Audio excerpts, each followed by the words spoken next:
welcome back inside the CKDJ studios right here for a live edition of Wrestling with Ideas on CKDJ 107.9, Ottawa's new music. How's it going, guys? It's Colin the Music Man Scully here, and as I said, this is episode 112. This is currently the 5th of July, 2018, and we've got a lot to talk about this week. So let's just get straight into it. All right, so the first thing that I want to let you guys know about is my plan for what's going to be happening on the show going forward. So in terms of what the podcast is going to be looking like going on towards sort of later, I want to do sort of a network of shows on Wrestling with Ideas on the Podbean account. So every Friday is going to be uploaded. The radio show is going to be uploaded every Friday. So what you're hearing right now will be uploaded at some point tomorrow. At some point tomorrow. And then every Saturday, there's going to be a show that I'm going to starting next week called This Week in Wrestling. Now, apart from the other news stuff that I'm going to be looking at, as well, I'm going to be featuring the weekly television show, the weekly wrestling television show results. So what that means is there's going to be the results from Monday Night Raw, SmackDown, NXT, Ring of Honor, Impact, and anything else that I'm missing that I can't remember right now. And on the Sunday, there's going to be a pay-per-view review that's going to be uploaded again starting next week, every week. Now, I'll give a little spoiler to that. I am going through the process of watching all of the World Championship Wrestling, WCW, NWA, on the WWE Network. So I'm going to be uploading my weekly pay-per-view reviews on whatever pay-per-view that I happen to be watching on that given Sunday. Now, in terms of WrestlingWithIdeas.com as well, that just started. I'm going to get that going. On that website, I'm going to be doing as-watched reviews of written reviews of the WCW television shows. So like Nitro, Saturday Night, WCW Pro, WCW Thunder, as well as written pay-per-views of the current shows. So my first written pay-per-view of any current show that's going to be happening is going to be of the upcoming Extreme Rules pay-per-view that's going to be happening on July 15th. But before that, this coming Saturday marks the beginning of the G1 Climax. With their special at the Cow Palace in San Francisco, I'm going to be tweeting live throughout that show, as well as doing a written pay-per-view of it after. Now, as I had mentioned before back on the website, there's also going to be some opinion pieces. Now, these opinion pieces are going to be different insanely in terms of who writes them. So I'm going to have some up there as well. But the man with no excuses, Jonathan Skuse, is also going to be having his opinion pieces up there. Now, the first opinion piece that he's written, I'll spoil. I won't give any spoilers, but it's about... I'm not a huge fan of the wrestler that he wrote about, and he knows that I'm not a huge fan of the wrestler that he wrote about. And I think part of the reason why that he wrote about him is just because he knows that I don't like him. But he might be calling in later on in the show. But first, before we get to any calls that you guys may have, I'm going to be doing a match review / match reaction because I've actually never seen this match live. We're going to be looking at DDP and David Arquette versus Jeff Jarrett and Eric Bischoff at the April 26th, 2000 episode of WCW Thunder. Now, this match as well is for the WCW Championship. So let's see what's going on in this. Belt around his waist, but here we go. Jeff Jarrett and Eric Bischoff. All right, so we see Jeff Jarrett and Eric Bischoff coming out onto the stage here. It's going to be interesting to see who wins this, though, because I've actually, like I had mentioned before, I've never seen this match. Got the South Park sign up there. I'll link this to I'll link the link to this match on the podcast. It's going to be out tomorrow. Jeff Jarrett in his typical slap nuts tank top there. By the way, guys, I'm going to be opening up the phone lines as soon as this match is over. You guys can get your questions ready, get anything ready that you want to talk about, and call in as soon as I give the cue at 613-750-2535.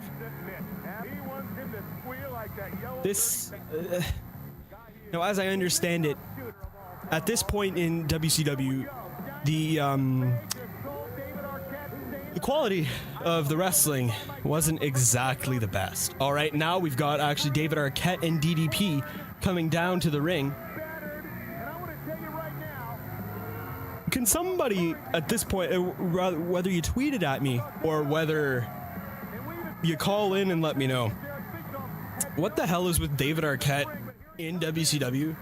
That's a question that I have for you guys. So if you guys know, because I haven't made it to this point in my quest on watching everything WCW on the WWE network. So it's kind of interesting to see a guy like David Arquette, because I thought he was a big movie guy or something like that. I don't know.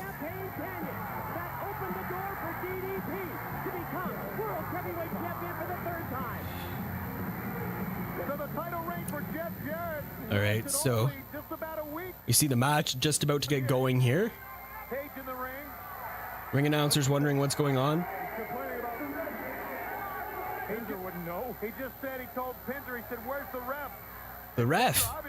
I forgot. The ref actually isn't in the ring at this point. So let's just see who the referee is going to be. They haven't announced anything yet. Oh, okay.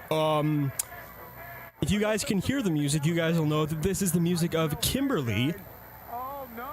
And it appears that Kimberly is wearing a wrestling referee's, well, it's more of a sports bra than anything else. But, I don't know what to think of this. It looks like Kimberly's going to be the special guest referee for this match. As mentioned, this match is for the WCW World Heavyweight Championship, the big gold belt. And just a little bit of a promo here for next week's edition of Wrestling with Ideas. I did an interview earlier today with Dave Milliken. Now that name may sound familiar to some of you guys. Dave Milliken is actually the one that put together the big gold belt. All right, now we've got the match underway here. Kimberly doesn't really look like she knows what she's doing. But we've got Eric Bischoff and David Arquette outside the ring right now. Eric Bischoff is throwing David Arquette into the guardrail on the side of the entrance ramp. Now we've got DDP and Jeff Jarrett. DDP's throwing him into the ring. David Arquette now with a shot to the back of Eric Bischoff. All right, now Eric Bischoff and David Arquette going off to the side. Now we've got Jeff Jarrett and DDP in the middle of the ring. DDP with a knee to the gut. Reverse snap DDT almost. Kimberly doesn't know what the hell she's doing. She's trying to decide if she should count or not. One. Oh, and now she's checking her nails. Because that's what wrestling referees do, right? They check their nails in the middle of a count. All right, punch to the face, reversal by DDP. DDP with some more shots to the face. Irish whip, reversal by Jeff Jarrett. DDP in position for a power bomb. And he sits him down. Kimberly trying to decide if she should count or not, but it's not going to happen. She doesn't look like she wants to count. She doesn't want to ruin her nails by slapping her fingers and her hand on the mat there. DDP now explaining what the role of a referee is. All the while, Jeff Jarrett is currently beating him up in the corner. Irish whip. Sunset flip into almost sort of a power bomb, but Jeff Jarrett reverses it. DDP reverses that, and it doesn't seem like Kimberly exactly wants DDP to win this match. Why that isn't the case, I don't know. Jeff Jarrett with a DDT in the middle of the ring. Jeff Jarrett goes for the count. 1, 2. Oh, so she counts faster for Jeff Jarrett than she does for DDP. What the hell is this? Eric Bischoff, after finishing up David Arquette, is coming down to the ring, almost looking like an airplane here. Jeff Jarrett with stomps to DDP. Forgot this was a tag match. Jeff Jarrett actually just tagged Eric Bischoff in. Eric Bischoff with the Irish whip to DDP, knee to the gut. Jeff Jarrett going up to the top rope here.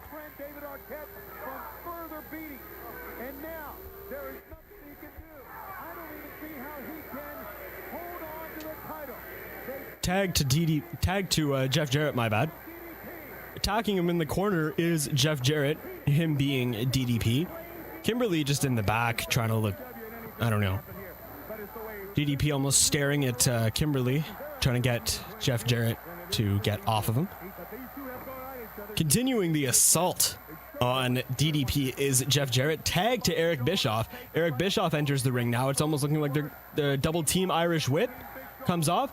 DDP with a double clothesline to both Eric Bischoff and Jeff Jarrett. Punch to the face of Jeff Jarrett. Punch to the face of Eric Bischoff. Hits him in the face again. Both of these guys have gone down. Now David Arquette looking a little worse for wear, but he's making his way down back to the ring. Jeff Jarrett almost looking like a zombie straight out of The Walking Dead, or David Arquette rather, almost looking like a zombie straight out of The Walking Dead. DDP pushed off into Kimberly, and Kimberly is being kissed by DDP. David Arquette with a spear. Jeff Jarrett hits DDP in the head with the title. David Arquette with the pin on Eric Bischoff. A real ref is coming in right now. 1, 2, 3. David Arquette just won the WCW Championship. What just happened? David, no. Did that just actually happen? David Arquette, out of all people, David Arquette wins the WCW Championship. I'm not going to say anything else about this, other than the fact that, my friends, is exactly what happens when you have Vince Russo in charge of your booking. So now, well, I am going to open up the phone lines now. But there was a question that was given to me. So before I get to the question, you guys can call in right now at 613-750-2535 if you guys have any questions for me, or if you guys can give me a little bit of an update on why David Arquette was even in WCW in the first place. But anyways, on to the question. Before we get to his doctor's orders segment, Dr. Bob sent me a question today, and his question was, why do so many wrestling fans hate other wrestling fans? Now, there could be the joke answer and go, because they hate a specific superstar, yada yada, whatever. I think most of it has to deal, honestly, with sort of the bias towards other promotions. Something that comes to mind right now is especially the hatred on, like, the Monday Night Wars, right? Let's pick the Monday Night Wars as an example. Throughout the Monday Night Wars, there were fans that had the signs in the crowd saying WCW sucks for WWE shows, and then in WCW shows, it was the reverse. If you're asking me why I think wrestling fans hate other wrestling fans, it's merely just because of the fact that the promotions, not even necessarily promotions, but let's use that as an example. The promotions that the specific fans cheer for might not exactly be as well liked as some of the other wrestling promotions that some of the other fans are cheering for. So, in closing for that, Dr. Bob, great question, by the way. It's kind of interesting to see. I am not sure what to do now. Let's just go to some other questions that people might or might not have. Not seeing any other questions here. So yeah, just as a little reminder, the phone lines are open if you guys want to call in at 613-750-2535. So yeah. We're going to take a quick commercial break, but when we get back, I am going to be playing, I'm going to wait for some calls if there are any. But when we come back after the phone calls, we're going to be playing the second edition of Doctor's Orders. This is CKDJ 1079, Ottawa's new music. This is Stick to Steak Roberts. You know what you're listening to, don't you? Yeah, wrestling with ideas. Here's one idea for sure, though. You don't play with snakes. If you do, you get bit.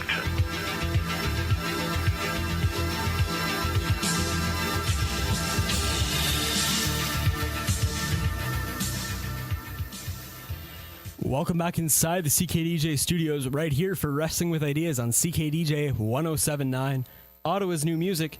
As always, I am the music man, Colin Scully. Now again, little reminder that the phone lines are open.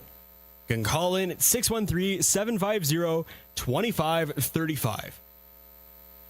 Now, just a little bit of a note on the last match there. I've checked. Oh, looks like we've got some calls in. Let's check to see who's calling in here.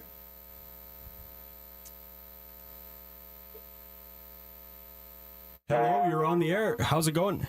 Hey, Scully, it is the man with no excuses calling from his home, standing on two legs, not one. How's it going? It's going pretty well. Your connection's a little funny there, but we can work through it. How's it going, Jonathan? Oh, it's going much better. I'm just calling in to let everybody know that not only am I just crazy on the air, but I'm also crazy at writing wrestling articles.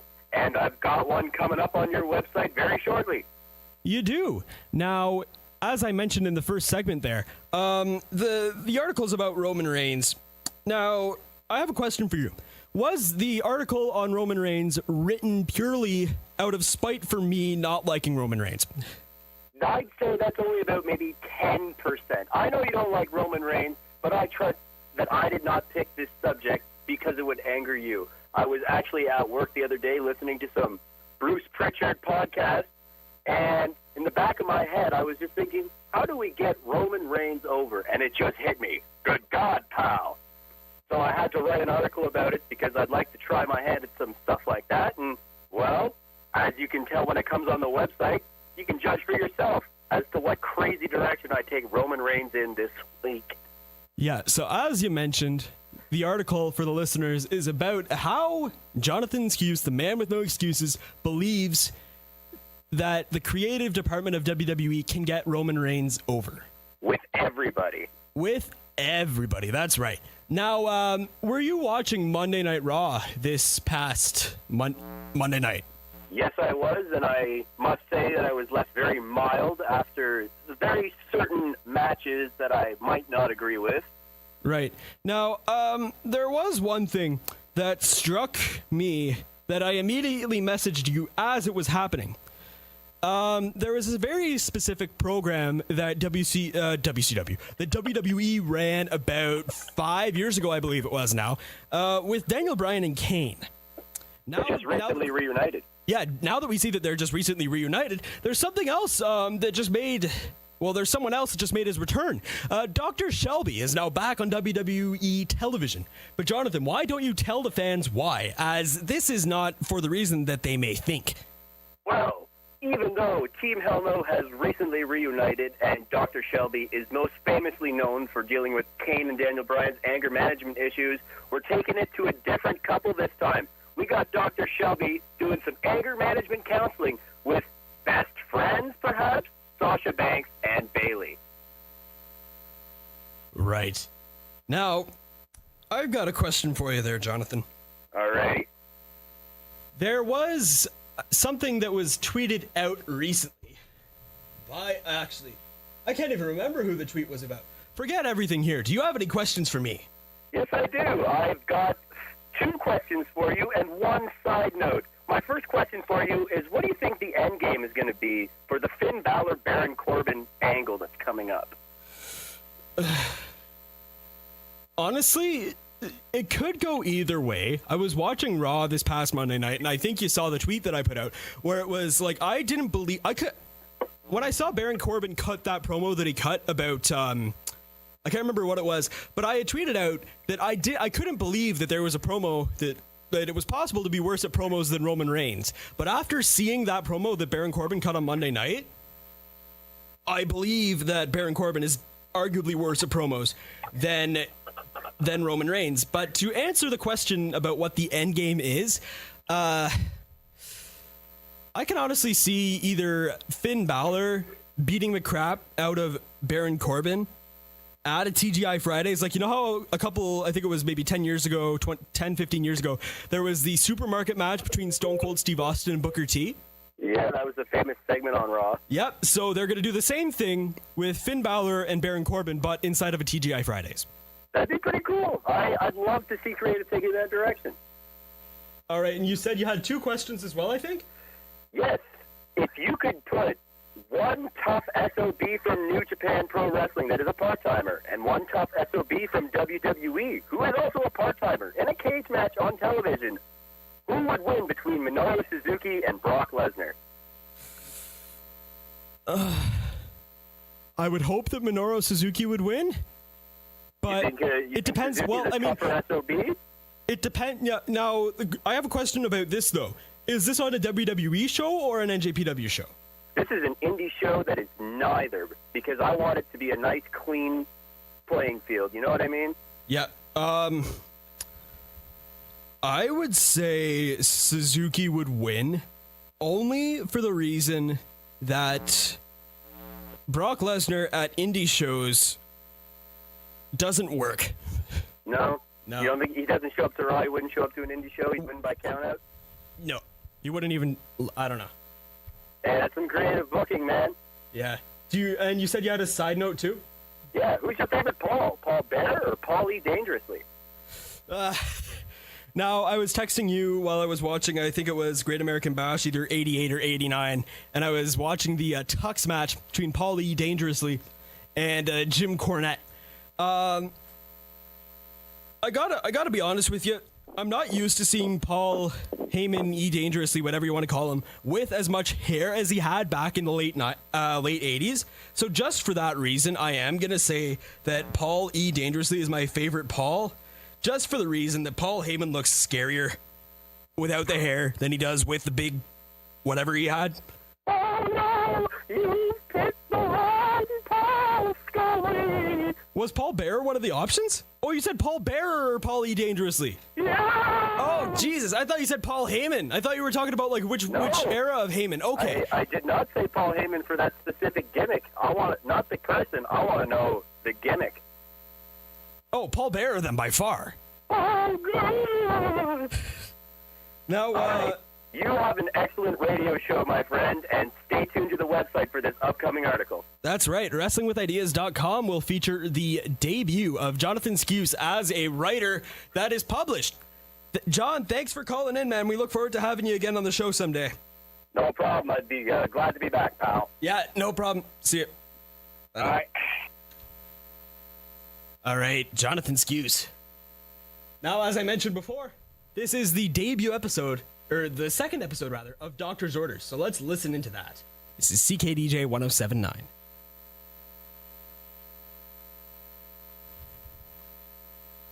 Wrestling with Ideas on CKDJ 1079, Ottawa's new music. I am the man they call the Music Man. I almost said the man they call Gibby. I am not Gibby. Oh. I am the Music Man, Colin Scully. And welcome inside. Thank goodness the you're not doctor's Gibby. office. Here is Doctor's Orders, week 2. Now, of course, in the first week, episode 111 of Wrestling with Ideas, Dr. Bob, you talked about the Sandman versus Goldberg match. What match do you have for us this week? Now we're doing, that was in WCW. Now we're delving over to ECW. So the interesting bit about this, Gibby, is that it was Spike Dudley during his heyday. Now, a lot of people know more from his WWE run, of course. He had a big run here with the Dudley Boys, but he was runt of the litter. Before that, he was Little Spike Dudley. Obviously, the pun there, or the play on words, I guess, LSD, is kind of why he wore the tie-dye, why he was so just weird. His finisher was even the acid drop, and so he had all those little kishy drug references, I guess. But all that aside, he started getting really big because he was feuding with Bam Bam Bigelow when Bigelow was in ECW for a little bit. Got the Giant Killer moniker too.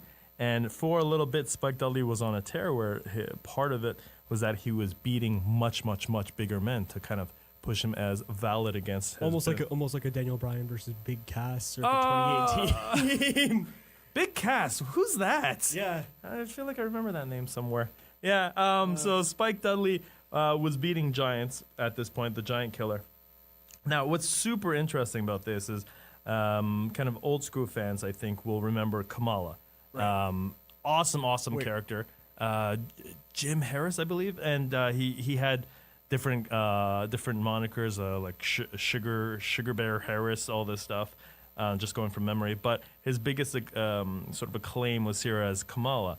Now, I think there's a little dispute how it got started, but the story I hear very often is that Giant Kamala 2, or just Kamala 2, had different gimmicks before this. It was made by Abdullah the Butcher because Abdullah and Kamala 1, Jim Harris, the most notable one that you see everywhere, didn't get along. So he pulled this thing where I'm just going to take your gimmick and make a number 2, kind of to hurt him, to use him in tag matches, this and that, all this stuff. Whether or not they got along after this, I'm not quite sure, but that's what I hear. Anyhow, Kamala 2 is in this. Here in ECW, he had a short run for a little bit under a year. He came in as a Uganda, which was kind of funny because that's where Kamala was supposed to be from. So they just dropped Giant Kamala 2, just called him Uganda. It's Spike Dudley versus Uganda. I've watched this match a whole bunch of times for some crazy reason. It might be one of the few Spike Dudley squashes where he's the winner. And so he comes in as a giant killer. His gimmick at that point, too, was that not only did he beat giants, but he squashed them. So it was kick to the nether regions or gut, and his Spike Dudley drop, his Dudley, what do they call it? The Dudley dog, I believe, or something in WWE. But back then it was the acid drop.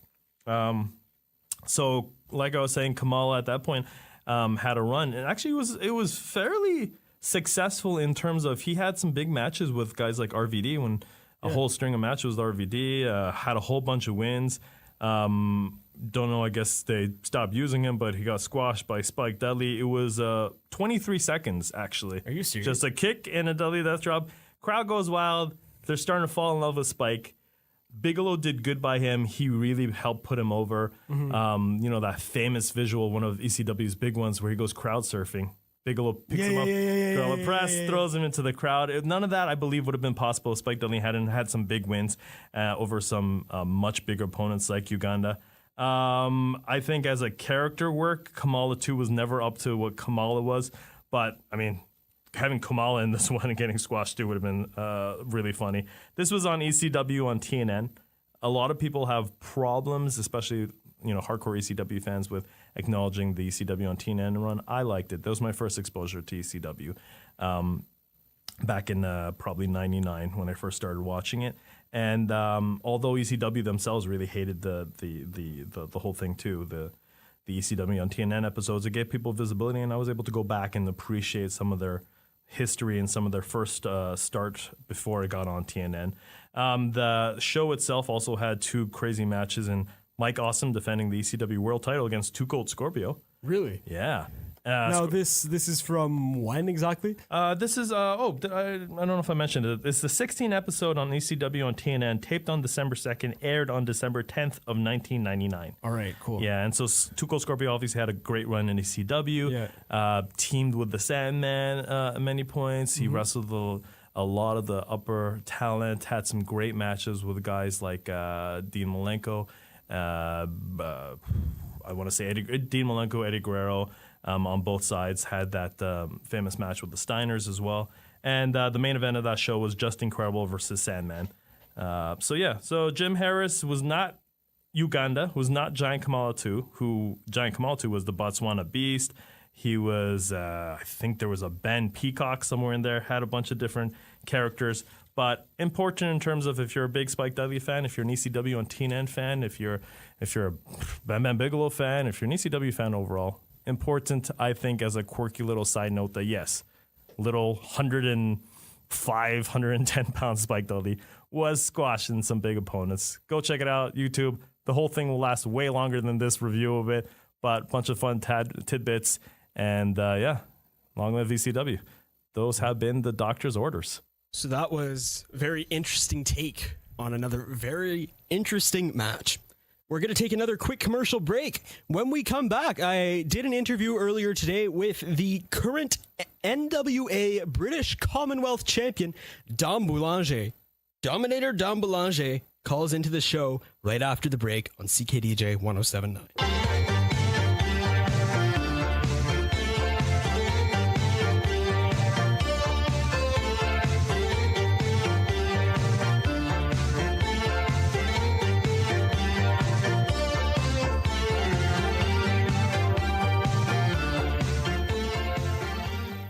Welcome back inside the CKDJ studios right here for Wrestling with Ideas on CKDJ 107.9, Ottawa's new music. As always, I am the music man and Colin Scully. And on the phone with me today, we've got arguably one of the biggest current Quebec indie wrestling stars. We've got the Dominator, Dom Boulanger. Dom, how's it going? Doing good. Thanks for having me. No problem. So, for those of our listeners who don't know who you are, you're currently the NWA British Commonwealth Champion, that's correct? Yeah, exactly. Yeah, Correct. so the first question that I have for you today, that match against Alex North came up at the Torture Chamber Gala de Lutte contre le Cancer back in just at the beginning of June. The first question that I have, what was that match specifically like? I can hear you clearly. Can you repeat that, please? Yeah, so I was just asking what your thoughts were and sort of what that match against Alex North back on the 9th of June was like where you won the belt. Well, first of all, it was a big build-up. You know, it was at the beginning of the season when we started Showcase Sunday. Actually, I think it was maybe the first or second show where I had a match for the contender, another contendership, but for the belt itself, because Antonio Corsi was the champion back then, needed to surrender the title because of injuries. So the title became vacant. So I was technically the number one contender, but Alex North challenged me, and he, with his experience, managed to make me put my contendership on the line. And that contendership match became the title match. So I was very confident that I had my chance to win it, but unfortunately, some guys from our school, actually a tag team, the Mercedes brothers, they interfered in the match, and they kind of cost me my chance. So after that, it was like the chase and the climb back, and the culmination point was actually on the June 9th. So it was a incredible moment. And like just winning the title itself, it's a very prestigious title, and just the build-up and the weight and like the chase, it just made it even more crazy, you know? Right. Now, just looking back at some of the past title holders of the NWA British Commonwealth Champion, one that comes up a lot on the list is your trainer, your past trainer, Drew Onyx. What's it been like working under him with Torture Chamber? Well, first of all, I would say it's been a blessing because without him, I would not have had all the opportunities that I've had, you know, right. Because he saw my hard work and dedication, and he rewarded that more often than not with opportunities like the WWE tryout or the shot at the NWA British Commonwealth Championship. So, and I've learned so much, and I keep on learning on a daily basis, because for those who don't know, I keep training at the Torture Chamber, because I believe that what brought me to the dance was his expertise and his teaching. So I don't see how I would stop that. So so it's been a blessing from beginning to now. Right. Now, Torture Chamber's been more or less where you've been wrestling for most of your careers. I'm assuming that's correct? Yeah, I've been also to a couple other federations, you know, just to put my name out a bit. Right. But yeah, mostly Torture Chamber, just because the way I'm treated over there, like he has Drew has the bigger picture vision of it's not about me, it's not about any individuals, it's really about the team, and this is what I like over there. It's like there's a build up, and there's a direction we're going to, you know. Right. Now, Drew Onyx, as a trainer himself, is definitely there's. I'm going back on your Cage Match website here. You had a run in 2016 as the FCL champion as well.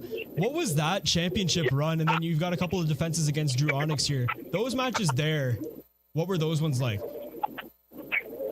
Well, FCL, like other than Chamber, the Fédération Canadienne de Lutte, FCL, they're the first one to really give me a chance to believe in me, believe in my potential as a main event caliber performer. So they finally they had the title vacant too. So I won it in a battle four-way, I believe, at the beginning of their season in 2015, and think I won that title at my third match ever. So it was like a big chip on my shoulder because people were expecting me to be the champ and represent. And Drew told me it's like it's not the best thing for a rookie to win a belt right away, but he's like, we're going to make it work by you working with me and everything. So once again, he was really responsible for me,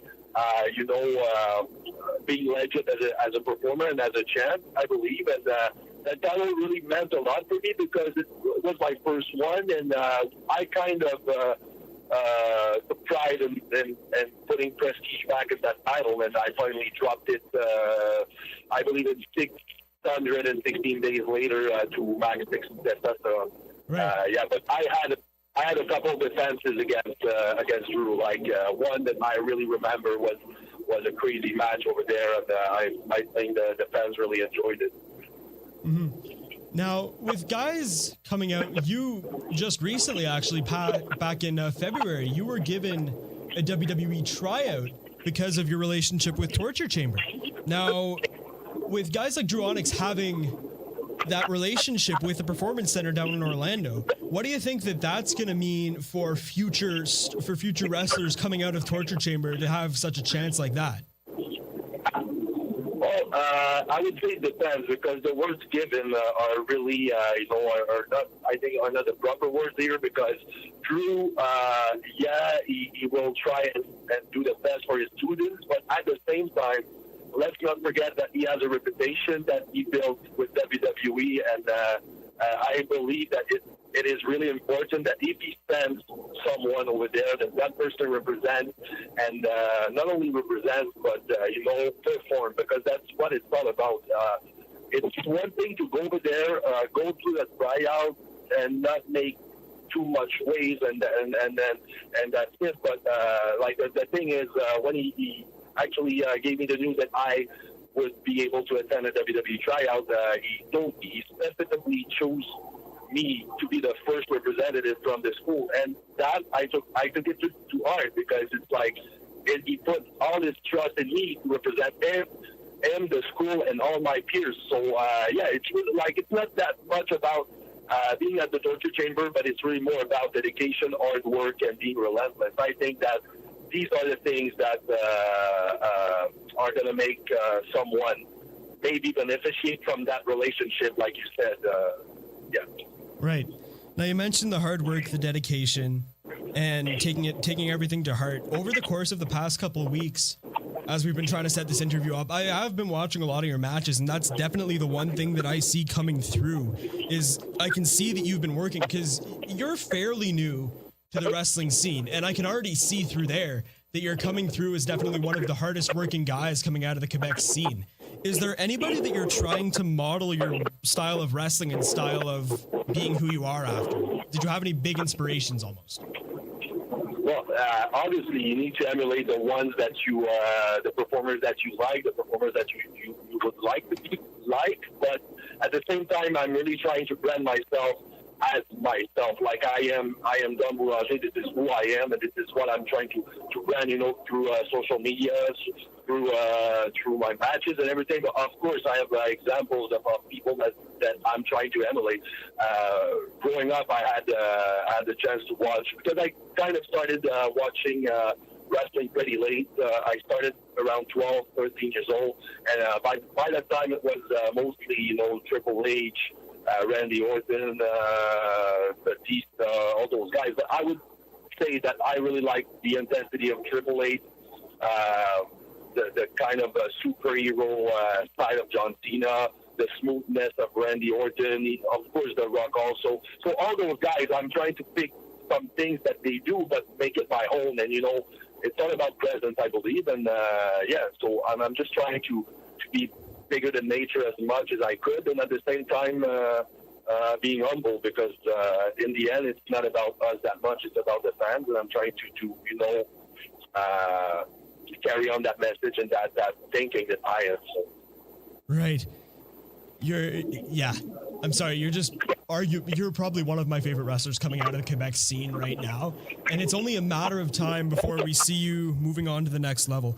Now, last question before I let you go here, because I know you're probably a little crunched for time. What's next for Don Boulanger?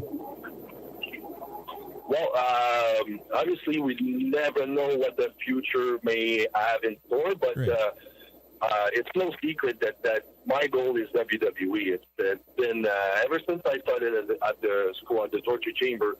It was the first thing that I said, and I didn't say that lightly because I do know and I do understand the sacrifices that are needed, and it's a lifetime, and it's not something that you just say and like Jim Carrey already said, it's not something that you ask and then you go eat a sandwich. You got to put your boots in and put the work, and this is what I'm trying to do each and every day. I'm not trying to cheating the grind or take shortcuts. I'm just trying to work hard and earn everything that I want and I aspire to. So, of course, WWE is my next goal, but on the short term, I would like to be the best representative for the NWA title, because for me it's a big deal. I believe in that belt really much, and I want to make sure that the prestige of that belt keeps on being as high as it is. Right. Well, if you keep on doing what you're doing, then there's definitely high chances that the NWA British Commonwealth Championship becomes even more prestigious than it already is. All right, Dominator Dom Boulanger, thank you for finally calling into the show. It's nice to get this finally set up and done here. Anytime, man. Anytime. Yeah, all right. Thanks, man. Have a good one. Thank you. You too. Bye now. Bye. Hey, this is Bob Backlund. You're looking at Wrestling with Ideas.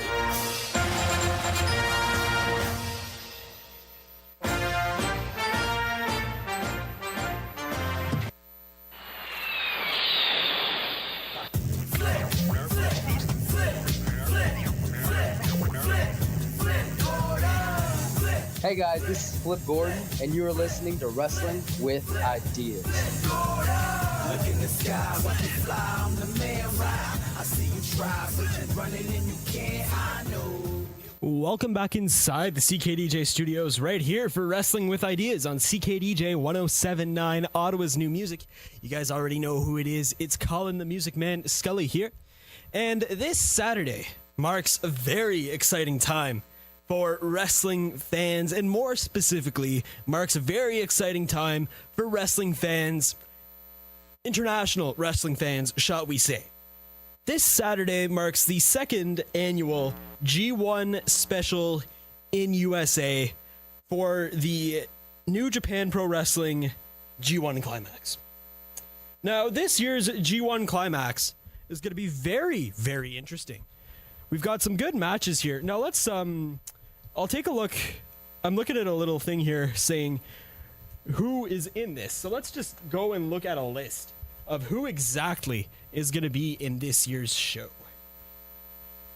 So, in Block A this year, we've got Michael Elgin, Evil, Bad Luck Fale, Togi Makabe, former winner of the G1 Climax, Kazuchika Okada, Hangman Page, Minoru Suzuki, another former winner in Hiroshi Tanahashi, Jay White, and Yoshihashi.